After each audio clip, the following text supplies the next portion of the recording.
Hello friends, welcome to Lakshmi oluvulas kitchen. నేను మీ లక్ష్మి. ముందుగా మీ అందరికీ కూడా దసరా నవరాత్రుల శుభాకాంక్షలు అండి. సో నవరాత్రుల్లో మొదటి రోజు స్వర్ణ కవచాలంకృత దుర్గాదేవికి కట్టె పొంగలి అంటే చాలా ఇష్టం కాబట్టి ఆ ప్రసాదం చేసి నివేదిస్తాం కదండి. సో ఈరోజు వీడియోలో అది ఎలా చేసుకోవాలని చూపిస్తానండి. వీడియో చూసే ముందుగా ఖచ్చితంగా లైక్ చేయండి, అలాగే మీ ఫ్రెండ్స్ కూడా షేర్ చేయండి. సో స్టార్ట్ చేద్దాం. ముందుగా ఒక బౌల్ తీసుకుని ఇందులో 1 కప్ బియ్యాన్ని యాడ్ చేసుకోవాలండి. మనం బియ్యం తీసుకున్న కప్పుతోనే 1/2 కప్పు పెసరపప్పు కూడా వేసుకోవాలి. నేను ఇక్కడ పెసరపప్పు హోమ్మేడ్ పెసరపప్పు యూస్ చేస్తున్నానండి. మీ దగ్గర అది లేకపోతే బయట షాప్లో దొరికేది కూడా వేసుకోవచ్చు. కానీ ఇదైతే కనుక కొంచెం టేస్ట్ అనేది కమ్మగా ఉంటుందండి. సో 1 కప్పు బియ్యానికి 1/2 కప్పు పెసరపప్పు వేసుకుని ఇందులో వాటర్ వేసుకుని ఈ పప్పు బియ్యాన్ని శుభ్రంగా 2-3 సార్లు వాష్ చేసుకోవాలి. సో ఇలా బాగా కడిగిన తర్వాత మనం ఏమైతే వాటర్ పోసామో ఆ వాటర్ తీసేసుకుని మళ్ళీ వేరే వాటర్ వేసుకుని అప్పుడు ఈ బియ్యాన్ని ఒక 10 నిమిషాల పాటు నానబెట్టుకోవాలి. ఇలా పప్పుని బియ్యాన్ని కూడా నానబెట్టుకోవడం వల్ల ఆ రైస్ అనేది చాలా మెత్తగా ఉడుకుతుందండి. సో 10 నిమిషాల తర్వాత రైస్ని ఉడికించుకోవడం కోసం స్టవ్ ఆన్ చేసుకుని కుక్కర్ పెట్టుకొని ఏ కప్పుతో అయితే బియ్యం తీసుకున్నానో అదే కప్పుతో 6 కప్పుల వాటర్ యాడ్ చేసుకోవాలి. సో వాటర్ వేసిన తర్వాత ఒక 1/2 టీ స్పూన్ ఉప్పు కూడా వేసుకుంటున్నానండి.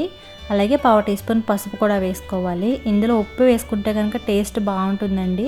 సో ఈ 3 వేసిన తర్వాత మనం కడిగి నానబెట్టి ఉంచుకున్నాం కదా బియ్యం పెసరపప్పు, సో వాటిని కూడా వేసేసుకొని ఒకసారి అంతా కూడా కలుపుకోవాలి. ఇలా కలుపుకున్న తర్వాత కుక్కర్ మూత అలాగే విజిల్ 2 పెట్టేసుకొని హై ఫ్లేమ్లో 4 విజిల్ వచ్చేంత వరకు ఉడికించుకోవాలి. కొంచెం రైస్ అనేది మెత్తగా ఉడకాలండి. సో 4 విజిల్ వచ్చిన తర్వాత స్టవ్ ఆఫ్ చేసుకుని ప్రెషర్ పోయేంత వరకు ఉంచుకోవాలి.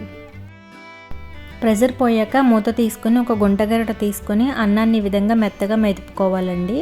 సో ఇలా మెత్తగా మెదుపుకున్న తర్వాత కుక్కర్ని పక్కన పెట్టుకొని ఇప్పుడు ఇందులో పోపు వేసుకోవడం కోసం స్టవ్ ఆన్ చేసుకుని వేరే చిన్న ప్యాన్ పెట్టుకుని ఇందులో 3 టేబుల్ స్పూన్ల నెయ్యి వేసుకోవాలండి. నెయ్యి బాగా కరిగి వేడైన తర్వాత 1 టేబుల్ స్పూన్ అల్లం తరుగు వేసుకోవాలి. అలాగే 1 టీ స్పూన్ పచ్చిమిర్చి తరుగు కూడా వేసుకోవాలి. ఇవి 2 కూడా ఒకసారి బాగా వేయించుకోవాలండి, పచ్చిమిర్చి అలాగే అల్లం ముక్కల్ని. సో ఇవి వేయించుకున్న తర్వాత 1 టీ స్పూన్ మిరియాలు తీసుకుని కచ్చాపచ్చాగా దంచుకుని వేసుకోవాలి. ఇలా వేసుకుంటే కనుక చాలా బాగుంటుంది. సో 1 టీ స్పూన్ మిరియాలు వేసుకున్న తర్వాత 1/2 కప్పు జీడిపప్పు కూడా వేసుకుని అలాగే 1 టీ స్పూన్ జీలకర్ర కూడా వేసుకోవాలి. సో వీటన్నింటినీ కూడా మీడియం ఫ్లేమ్లో ఉంచుకొని పోపు అంతా కూడా బాగా వేయించుకోవాలండి. ఇలా వేగిన తర్వాత ఇందులోనే ఒక 2 ఎండుమిర్చి అలాగే కొంచెం కరివేపాకు కూడా వేసుకుని 1 నిమిషం పాటు అన్నీ కూడా బాగా వేయించుకోవాలి. ఎక్కడ కూడా మాడిపోకుండా అంతా సమానంగా వేగేటట్టు చూసుకోవాలి. ఇలా పోపు అంతా కూడా బాగా వేగిన తర్వాత స్టవ్ ఆఫ్ చేసేసుకుని మనం ముందుగానే రైస్ ఉడికించి ఉంచుకున్నాం కదండి, ఆ కుక్కర్ని స్టవ్ పై పెట్టుకొని లో ఫ్లేమ్లో ఉంచుకొని ఈ పోపుని నెయ్యి అంతా కూడా కలిపి వేసేసుకోవాలి. వేసుకుని లో ఫ్లేమ్లోనే ఉంచి మొత్తం అంతా కూడా బాగా కలుపుకోవాలండి. ఇలా కలుపుకుని 1 నిమిషం పాటు ఉంచుకుంటే కనుక ఈ పోపు తాలూకు ఫ్లేవర్ అంతా కూడా రైస్కి బాగా పడుతుంది. సో 1 నిమిషం పాటు స్టవ్ పై ఉంచుకుంటే సరిపోతుందండి. తర్వాత స్టవ్ ఆఫ్ చేసేసుకుంటే కనుక మనకి కట్టె పొంగల్ అనేది రెడీ అయిపోతుంది.